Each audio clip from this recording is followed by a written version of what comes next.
bendiga nuevamente, mis amados hermanos. Estamos en el mismo lugar, esperando en el nombre de Jesús que podamos seguir aprendiendo más acerca de la palabra del Señor. El día de hoy vamos a continuar con la prédica, la enseñanza que tenemos acerca de la vida de Juan el Bautista. Vamos a ir para ello al capítulo número 3 del libro de Mateo. De antemano, gracias por estar en sintonía de este programa, el cual esperamos que sea edificación para sus vidas. También esperamos en el nombre de Jesús que todo salga bien en estas vísperas del año nuevo, el año 2026 ya por acercarse, y también esperando en el nombre de Jesús que todos podamos estar en bien, agarrados de la mano de Dios, arrepentidos, como es el mensaje que Juan el Bautista trajo al mundo, así siendo su heraldo, también el Rey, nuestro Señor Jesucristo, trajo también ese mensaje de arrepentidos de vuestros pecados. En el libro de Marcos vemos esa expresión, en Marcos capítulo 1, y ahora la tenemos aquí en el capítulo número 3 del libro de Mateo. También les solicito que, si es posible, ayúdenos con un like, suscríbase también a la fanpage y también a la página de YouTube, como aparezco como @pastorabdalá. Así de que suscríbase y dele a la campanita para que podamos también seguir llegando a más personas por medio de este programa. Esperemos en el nombre de Jesús que todo nos salga siempre bien y que seamos buenos cristianos cada día, arrepentidos, porque es de lo que vamos a estar hablando el día de hoy. Bueno, vamos a leer la palabra del Señor en el nombre del Padre, del Hijo y del Espíritu Santo. Busque el libro de Mateo, capítulo 3, versículos del 7 en adelante. Y al ver él que muchos de los fariseos y de los saduceos venían a su bautismo, les decía: generación de víboras, ¿quién os enseñó a huir de la ira venidera? Haced pues frutos dignos de arrepentimiento. Y no penséis decir dentro de vosotros mismos: a Abraham tenemos por padre, porque yo os digo que Dios puede levantar hijos a Abraham aún de las piedras. Y ya también el hacha está puesta a la raíz de los árboles. Por tanto, todo árbol que no da buen fruto es cortado y echado en el fuego. Yo a la verdad os bautizo en agua para arrepentimiento, pero el que viene tras mí, cuyo calzado no soy digno de llevar, es más poderoso que yo. Él os bautizará en Espíritu Santo y fuego. Su aventador está en su mano, y limpiará su era, y recogerá su trigo en el granero, y quemará la paja en fuego que nunca se apagará. Bueno, vamos a orar, vamos a pedirle a Dios que nos ayude siempre en la edificación de su palabra. Padre, gracias te damos por habernos permitido una vez más estar sentados, escuchando, pero también aprendiendo. Usted en el camino donde se encuentre, si va de viaje, escuche esta palabra. En el nombre de Jesús te pedimos, Señor, que llegues a nuestros corazones. Te pedimos también, Padre, que seas tú con todos y cada uno de nosotros en la edificación de tu palabra. Alcanza al pecador, enséñale el camino a seguir. Al que está enfermo, Señor, también restáurale en su salud. En el nombre de Jesús te pedimos por este día tan hermoso. Amén y amén. Gloria a Dios. Qué bueno. Estuvimos predicando la última enseñanza en este mismo lugar. Hicimos una separación de 2 sermones para poderlo distribuir en un par de días, pero Dios nos permitió pues estar en nuestro país nuevamente en unos días. Hemos pasado una semana más o menos acá, y quizá cuando usted escuche este sermón será en las vísperas del año nuevo, después de la Navidad, pero ya estaremos también nosotros viajando hacia nuestro nuevo hogar en Nueva York. Bueno, dice así la palabra del Señor: al ver él que muchos de los fariseos y de los saduceos venían a su bautismo, les decía: generación de víboras, ¿quién os enseñó a huir de la ira venidera? Aquí hay algo bien importante. Le hemos titulado a esta prédica, Juan fue el primero en decirles generación de víboras. Es la primera vez que aparece esta expresión. Pero también Jesús, cuando aparece en su prédica, específicamente en el libro de Marcos, no en Mateo, no que en Marcos capítulo 1, enseña esta misma expresión, generación de víboras. Pero debemos ver de una manera general que Juan, al venir de Dios siendo preparado en el desierto, tenía autoridad. Esta autoridad, y lo más importante, credibilidad. La credibilidad dada por él, sus palabras pesaban dirigiéndose a los líderes religiosos. Les advirtió en forma amenazante, proféticamente, una demanda. Es decir, hacía la combinación de una demanda, pero también con una exigencia, una amenaza. Es decir, hay que hacer algo, pero hay que amenazar y decir que hay una salida. Pero la amenaza no es amenazar a una persona como cotidianamente lo hacemos, sino que explicarle, exponerle de que hay un peligro. Y también tenía una mezcla de amenazas con profecía. Llamó a los fariseos generación de víboras. Les dijo, dice la palabra, ¿quién les enseñó a huir de la ira venidera?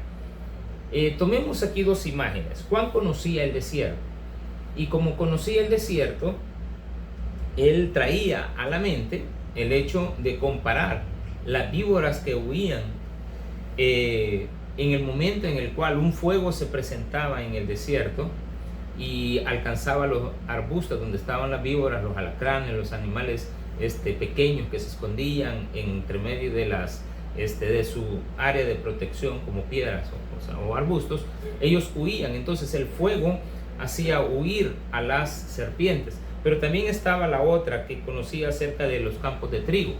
Él al final hace esto de hablar del, dice, su aventador está en su mano y limpiará su era y recogerá su trigo en el granero y quemará la paja en fuego que nunca se apagará. También usaba la ilustración en la mente muy conocida de Juan y también del mundo en el cual Juan convivió, es el hecho de que también en el trigo, cuando se llegaba el tiempo de la cosecha, de la siega, el trigo se recogía, y al recogerlo, las ratas, los conejos, los animales silvestres que se encontraban en el camino, pues evidentemente salían despavoridos. También aquí viene algo bien importante.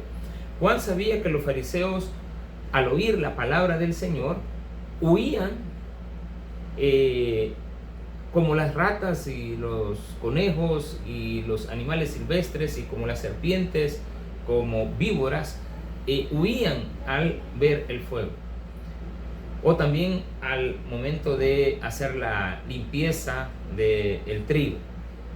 Ellos también tenían como premisa creer de que eran hijos de Abraham y por lo tanto les alcanzaba la salvación, que por medio de Abraham se había alcanzado. Huían del mensaje, realmente del mensaje del arrepentimiento. Cuidado, aquí hay algo bien importante, que la mayoría de los seres humanos huimos cuando escuchamos la palabra de Dios, cuando escuchamos un mensaje de salvación, porque no queremos arrepentirnos. Realmente queremos seguir en nuestros delitos y pecados y no nos ponemos a cuentas con Dios.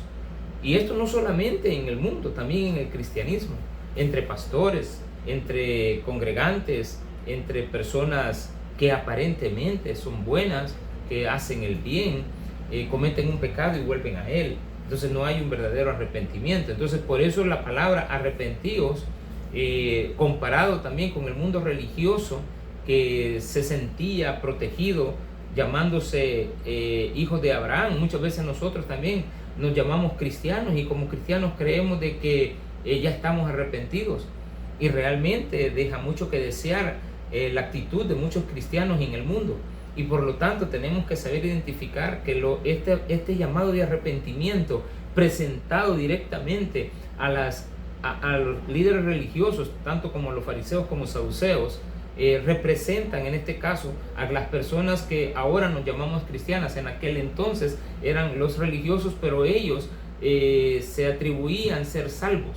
Dicen ellos claramente que por ser hijos de Abraham se tenía el concepto de que si Abraham había alcanzado misericordia de parte de Dios y a Abraham iba a llevar le alcanzó para darlo también a la generación, pues ahora Juan les está llamando no generación de Abraham, sino que generación de víboras. Entonces muchas veces tendemos a ver el mundo y los pastores, los cristianos, nos sentimos perfectos delante de los demás creyendo de que no hay nadie como nosotros y que en el mundo perdido pues la gente no tiene ninguna oportunidad. Pues no es así. La oportunidad nosotros la alcanzamos estando en el mundo. Fue en el mundo donde conocimos del Señor, fue en el mundo donde nosotros venimos al conocimiento de el arrepentimiento para llegar al conocimiento de Dios. Entonces, por lo tanto, aquí hay que aprender bastante acerca de esto. Pero dice lo siguiente: ¿quién os enseñó a huir de la ira venidera? Aquí evidentemente hay algo que no está dentro de las enseñanzas de la Escritura. Cuando dice ¿quién os enseñó? O sea, no es esto lo que te enseña la palabra de Dios. La palabra de Dios siempre te va a enseñar el arrepentimiento y que no huyas del arrepentimiento. Y cuando se te presente palabra que llegue a tu corazón, es la palabra profética de Juan, esa amenaza se le llamaría entonces la promesa, la palabra profética como promesa también. Pero hay realmente una amenaza, pero también hay una demanda. La demanda es que te arrepientas para evitar la ira de Dios. Entonces muchas veces el judío, en el mundo de Juan, el judío pensaba que por ser hijo de Dios, por ser, hijo de Abraham, tenían alcance. Por eso les dice, a Abraham tenemos, ellos dicen, ustedes dicen dentro de sí, versículo 9, a Abraham tenemos por padre, porque yo digo que Dios puede levantar hijos a Abraham aún de estas piedras. No necesariamente, o sea, de las personas más duras, Dios puede levantar profetas, pero es ahí también donde empezamos a encontrar esto. Yo a la verdad, dice, y también el hacha está puesta a la raíz de los árboles, por tanto todo árbol que no da buen fruto es cortado y echado en el fuego. La palabra el hacha está puesta, ya no hay remedio. Si se quita el hacha, entonces el árbol definitivamente tiene que morir. Mientras el hacha está puesta, hay oportunidad de arrepentimiento, pero si el hacha se quita, ya no hay, el árbol caerá, porque todavía lo detiene el hacha que lo tiene ahí, que lo sostiene para que no se caiga. Entonces, media vez se cae el hacha, ya hay oportunidad de quebrarse y es echado fuera, es echado al fuego. Entonces, ¿quién te hace huir? ¿Quién te enseña a huir? Hay que aprender de esta palabra que nos está dando, en este caso, el profeta. Y dice también, yo a la verdad os bautizo en agua para arrepentimiento. El mensaje de Juan con promesa, el hacha ya está puesta, todo árbol que da fruto echado. No era merecedor, dice él, de llevar estas sandalias. Yo a la verdad os bautizo en agua para arrepentimiento, pero el que viene tras mí, cuyo calzado yo no soy digno de llevar, es más poderoso que yo, él los bautizará en Espíritu Santo y fuego. El concepto de las sandalias, de llevar las sandalias, a diferencia de la época actual donde a veces viajamos y podemos llevar calzado extra, lo llevamos en una maleta, lo llevamos en una bolsa, lo llevamos en una cartera, lo llevamos en el vehículo. En aquel entonces no se tenía esa oportunidad de andar cargando cosas, los caminos eran muy largos, entonces lo que se tenía era un esclavo, y el esclavo que se encargaba de llevar las sandalias de la persona, de su amo. Entonces esta frase conlleva a decir que ni tan siquiera de eso era digno, era todavía más bajo que un esclavo. Juan nunca se exaltó a sí mismo, siempre exaltó a Dios. Fue el indicador de que hay un Dios que puede alcanzarte para el arrepentimiento de tus pecados. Entonces, aquí hay algo que tenemos que sobresaltar de Juan, y es su humildad. Él no está exaltándose a sí mismo, sino que dice, yo a la verdad os bautizo, pero mi bautizo es en agua. El agua no te quema, simplemente el agua te limpia, pero Cristo vendrá y te bautizará con el Espíritu Santo en fuego. La idea aquí también tenemos que aclarar algo, y es que los judíos esperaban el día del cumplimiento de la profecía de Ezequiel, y quisiera que fuéramos a buscar el libro de Ezequiel capítulo 36 versículo 26. Déjenme buscarlo. Ezequiel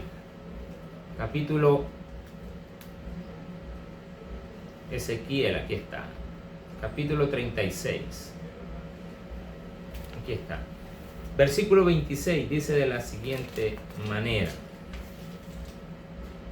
os daré corazón nuevo y pondré espíritu nuevo dentro de vosotros, y quitaré de vuestra carne el corazón de piedra y os daré un corazón de carne. Muchas veces el ser humano cristiano toma este tipo de versículos para denotar la dureza del corazón de otros sin darse cuenta lo duro que tiene su corazón. Tendemos a criticar y eso nos lleva a reconocer que también de eso tenemos que arrepentirnos. Entonces, aquí nos dice esto: os daré corazón nuevo. Pero si ya lo tenemos. Pero él dice: te daré un corazón nuevo. Porque incluso siendo cristianos, somos como víboras religiosas.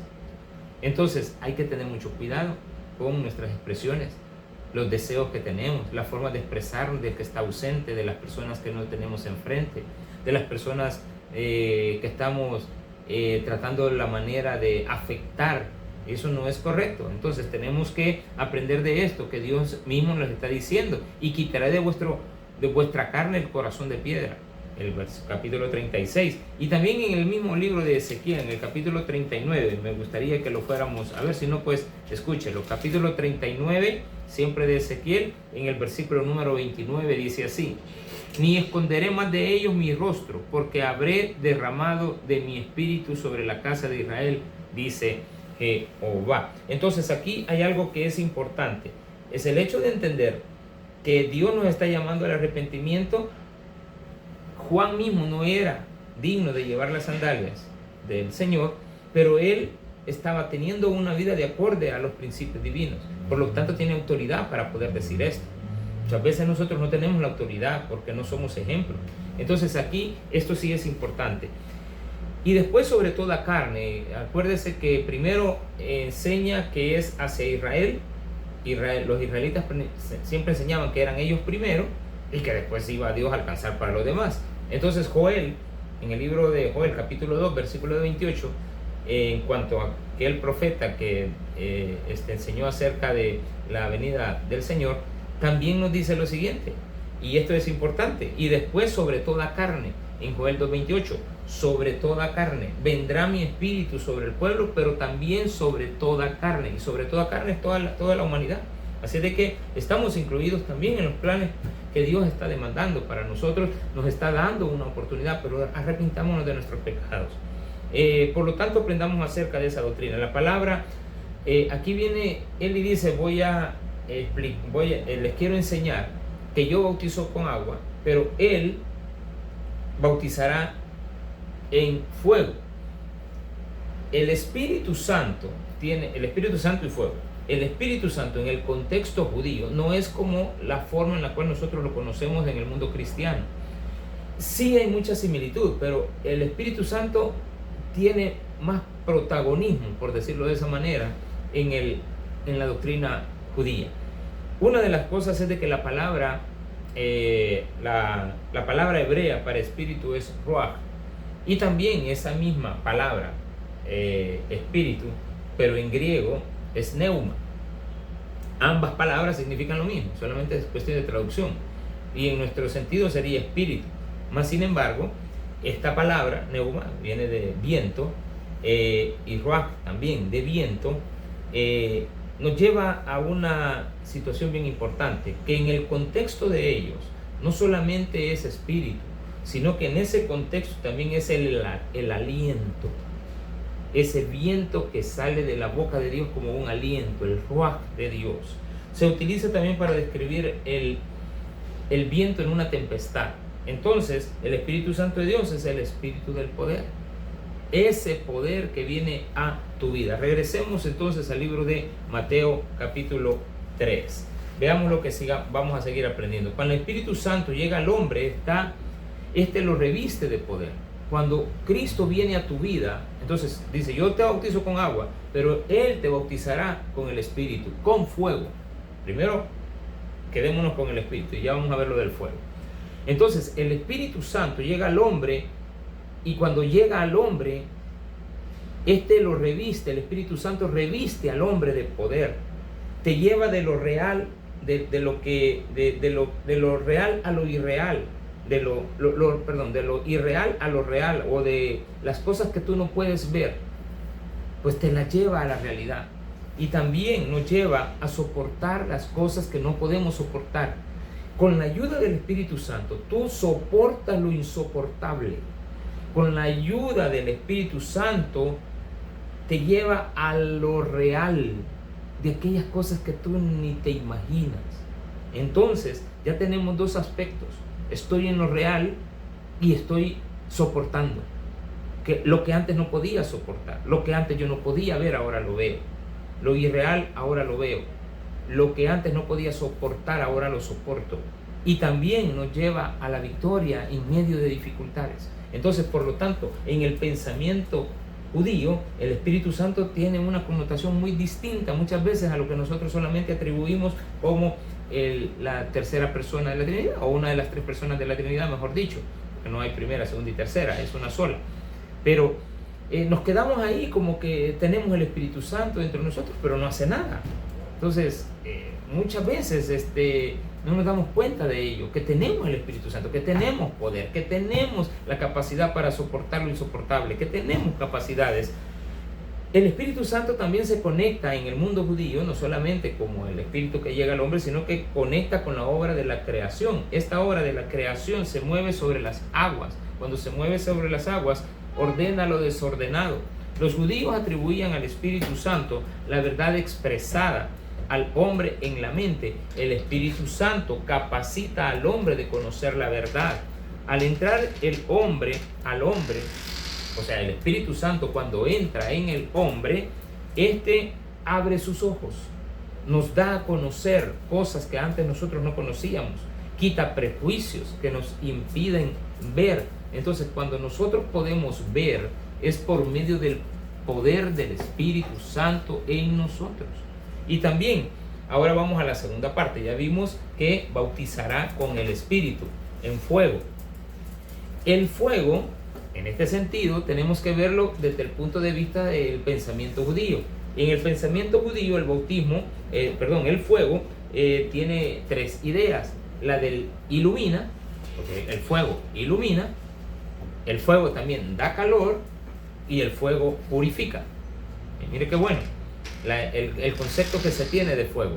Entonces, Juan les está diciendo: arrepentíos, porque el reino de los cielos se ha acercado. Arrepiéntete, hermano, porque el reino de los cielos se ha acercado. También es para ti el mensaje.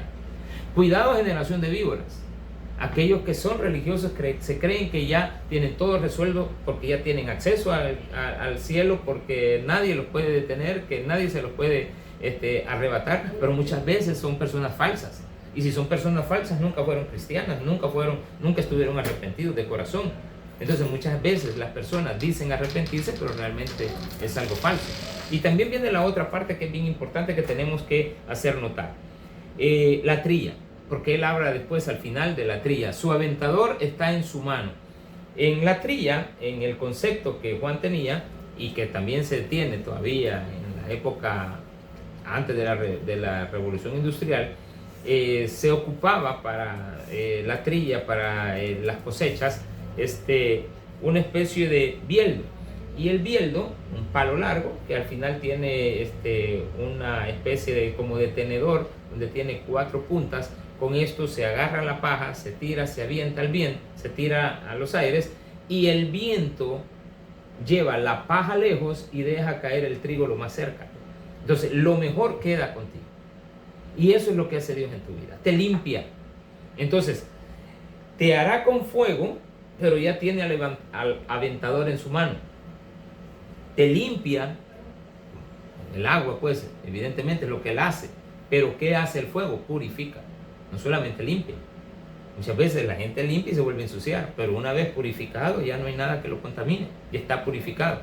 Entonces, aquí hay que entender algo. Dios está diciéndote a ti, por medio de la enseñanza de la palabra de Dios, que Él te bautizará en fuego para iluminar tu vida,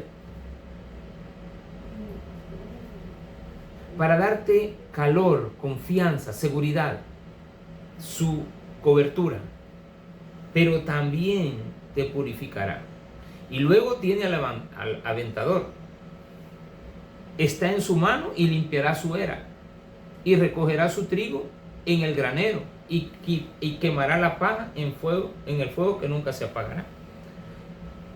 El judío tenía la idea de que ellos eran salvos por medio de Abraham, y que nada los podía separar de ser hechos hijos de Abraham, y por lo tanto tenían ese privilegio de tener acceso directo al cielo. pero también al mundo venidero, porque algunos de ellos no creían en el cielo, pero sí al mundo venidero, a lo que venía después.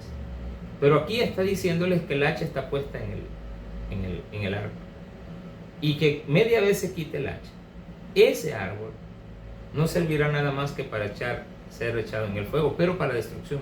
Ellos creían de que Abraham estaba a las puertas del Gehenna para evitar que ellos pudieran entrar. Venían como vinieran. Abraham los detenía y pasaban por medio de Abraham, y Abraham les evitaba el camino al Gehenna.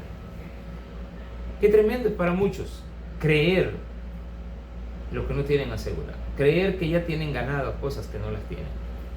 Tendemos a acusar, tendemos a tener un corazón que no está lleno de justicia.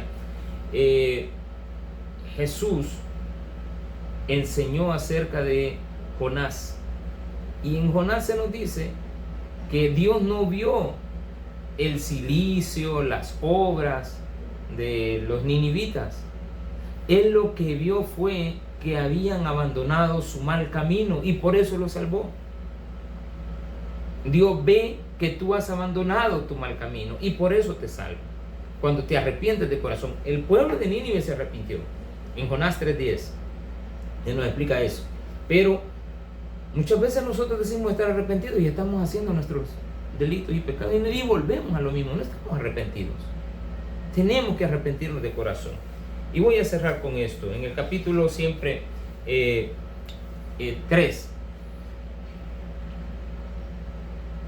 el Espíritu Santo te bautizará, Él te bautizará, Cristo te bautizará con fuego en Espíritu Santo. Su aventador está en su mano y limpiará su era, y recogerá su trigo en el granero. Esto es importante. Recoger el trigo en el granero.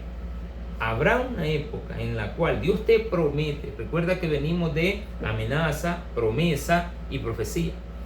Esta amenaza acompañado de esta promesa es que si tú te arrepientes, entonces al ser bautizado por Cristo en fuego, en el concepto que se tenía de el mundo judío, nosotros sabemos perfectamente que la salvación viene por aceptar a Cristo, pero estamos hablando del concepto que ellos tenían, apegándolo a una idea que nosotros tenemos del Espíritu Santo. El Espíritu Santo nos limpia, nos redarguye, nos purifica, nos da esperanza, la llama de fuego que hay en nosotros, y también nos ilumina el camino, nos enseña dónde están los problemas, dónde está el mal actuar, para que no lo cometamos. Entonces, cerrando con esto, este mensaje, la demanda básica de arrepentirnos, así como la hizo el heraldo, también la hace el rey. Arrepiéntete, nada te cuesta. Decían, el arrepentimiento trae sanidad, el arrepentimiento trae cosas que das, decía el mundo judío, que era la única para llevar al hombre a Dios y no volver al pecado. Isaías 55:7, deje el impío su camino. En Ezequiel 33:11, volveos de vuestros malos caminos. En Oseas 14:1, vuelve al Señor tu Dios. En Jonás 3:10, Dios no vio el cilicio, vio el mal, que habían abandonado su mal proceder, su mal camino. Hazlo, arrepiéntete. El arrepentimiento siempre es posible. Nunca están cerradas las puertas para el arrepentimiento. No tiene horario. Trabaja 24/7.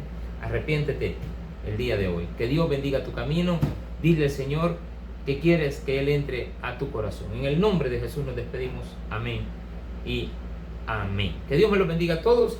Por favor, denle like, suscríbase a YouTube, @Pastor Abdalá, para que podamos diseminar más esta palabra del Señor. Que Dios me los bendiga a todos. Amén y amén.